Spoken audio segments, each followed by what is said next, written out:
Buonasera e ben ritrovati con il TG Flash di New Sicilia ed i seguiti titoli più importanti del pomeriggio. Ridurre i disagi estivi sull'autostrada A19 Palermo-Catania è l'obiettivo delle nuove misure annunciate dopo l'incontro tra Renato Schifani e l'amministratore delegato di ANAS, Claudio Andrea Gemme. Tra gli interventi immediati c'è la riduzione dei cantieri nei mesi estivi.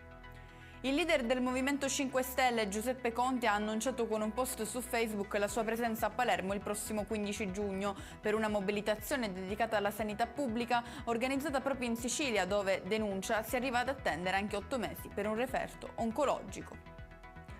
Accedere senza autorizzazione al telefono dell'ex coniuge anche per leggere le chat di WhatsApp, seppur con l'intento di raccogliere prove da utilizzare in una causa di separazione, rappresenta un reato di accesso abusivo a un sistema informatico. Lo ha stabilito la Corte di Cassazione in merito a una vicenda giudiziaria che ha coinvolto un uomo di Messina. Lutto nel mondo del teatro siciliano. Si è spento all'età di 88 anni Vito Zappalà, figura storica e carismatica della scena artistica palermitana.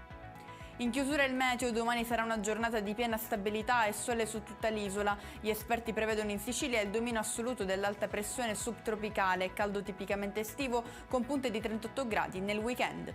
E con questo è tutto, prossimo appuntamento domani alle 13:30. Grazie per averci seguito, buona serata.